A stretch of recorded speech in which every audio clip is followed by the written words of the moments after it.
Alright, what's up guys? My name is Zach, and today I am driving a 2022 Audi A4 45 Premium Plus Quattro. Up front is a 2.0 liter inline 4, and down below is a 7-speed automatic transmission. Now I am super excited to be driving this A4 for two reasons. First of all, this is turbo blue, and I feel like I just never see Audis in cool colors like this. They always have very reserved, very businessman colors, and this is a very, very fun one, so I was excited just for the thumbnail alone.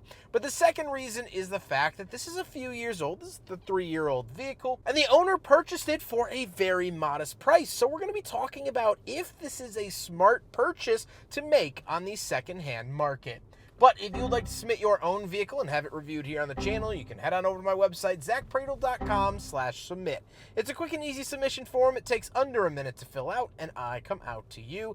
And if you'd like to see all my videos weeks or sometimes months in advance, you can head on over to my Patreon for only $5 a month. But let's get back to that 2-liter inline 4. Well, it's actually also helped out by a turbocharger and a mild hybrid system. The mild hybrid basically is an electric motor that just helps out for starting and stopping. It'll maybe save you a couple MPGs over your entire drive. It's not this dramatic amount. However, every little bit does help. The 2-liter turbo has also been in pretty much every Audi, Volkswagen, and even some Porsche products over the last decade and a half. It's a very reliable engine, all things considered. It doesn't make crazy horsepower. It's not a showstopper, but it is good in its own way, and I would trust it. Like I said, paired to it is an automatic transmission. It is a 7-speed. And again, it shifts really, really nice. It's been used in a lot of products. This whole drivetrain isn't new, so it's been used. The kinks have been worked out,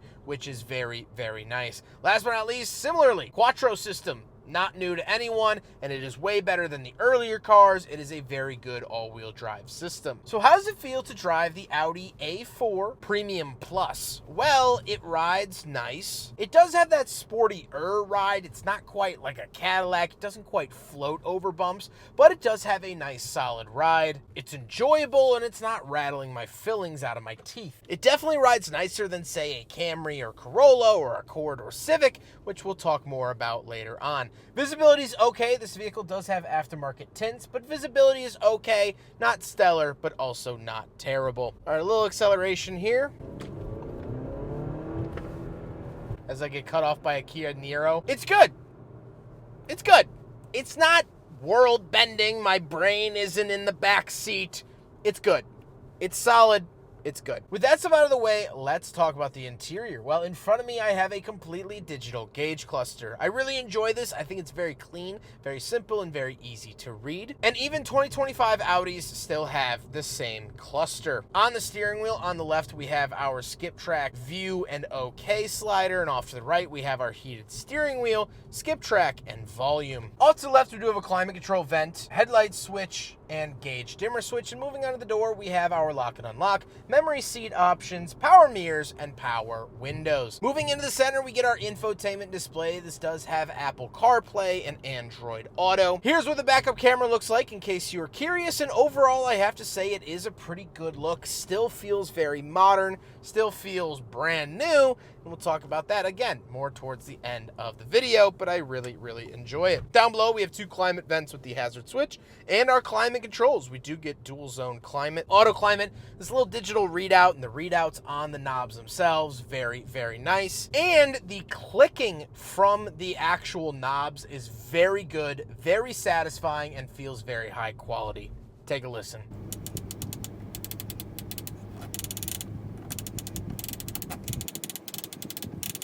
Down below that, we have our drive mode select for dynamic, comfort, auto, and individual. We have our auto start stop on and off, traction control on and off, parking sensors on and off, and our screen on and off. And then we have a USB-A, 12-volt outlet, and cup holders that, of course, fail the big friggin' bottle test.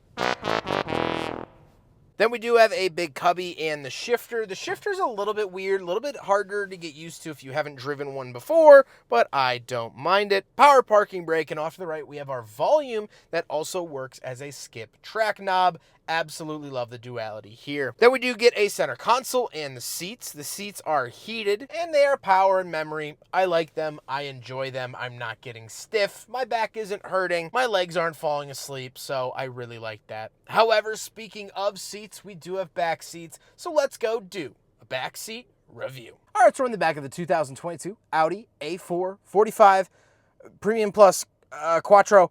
Germans love long names for cars. Love it. Don't know why.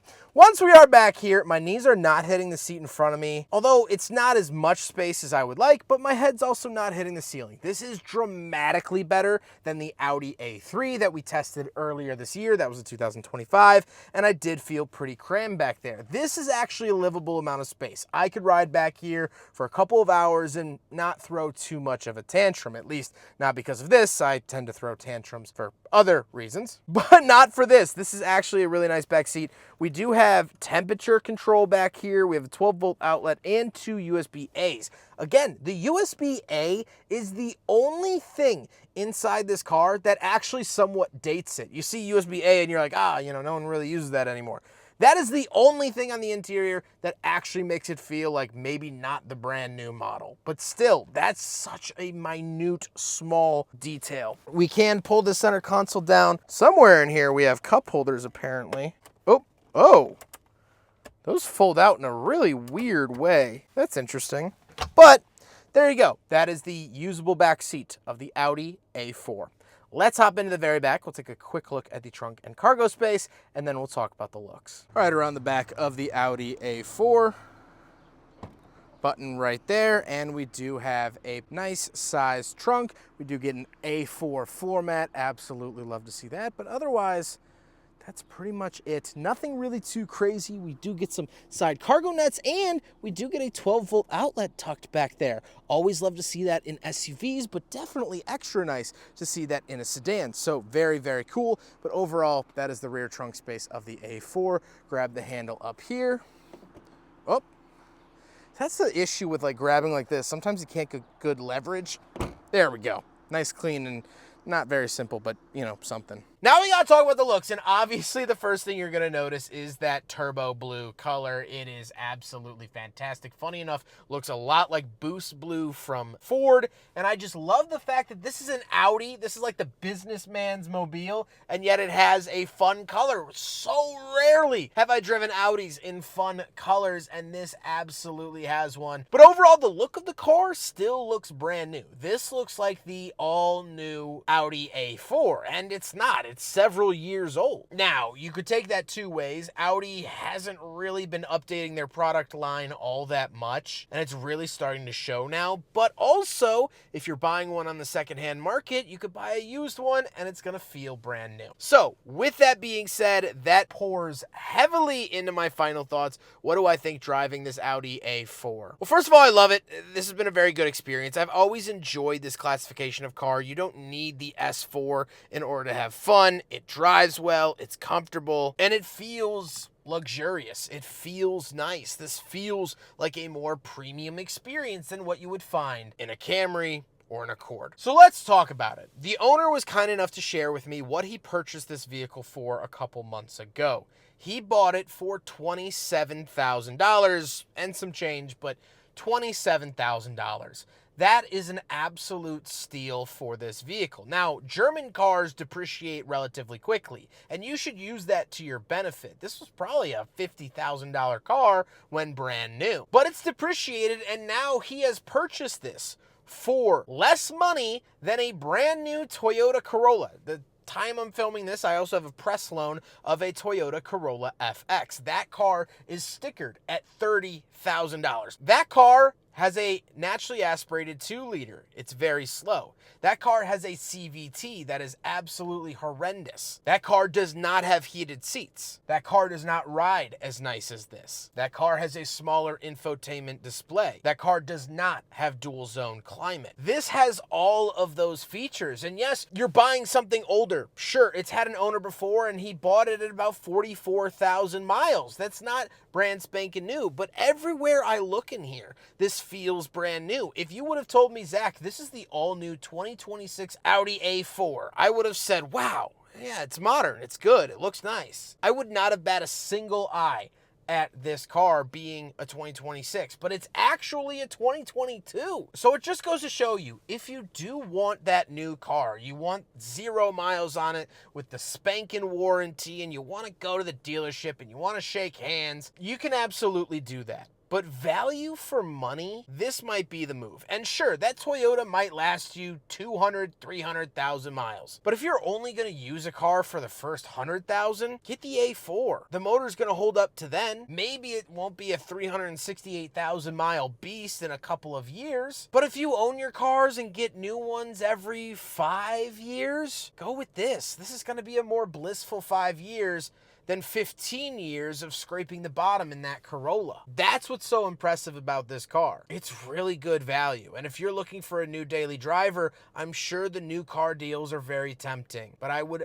usher you to look at something like this, because you might be missing some gold. I hope you guys enjoyed the video. Huge thank you to Armin for letting me borrow his Audi A4 for today's video. He's been absolutely wonderful to work with, and he has quite the magnificent eye for picking a car in this beautiful shade. He's awesome, and I appreciate Armin very, very much. But I hope you guys enjoyed the video. Don't forget to rate the video, comment on the video, and subscribe if you really liked it. Take care, guys.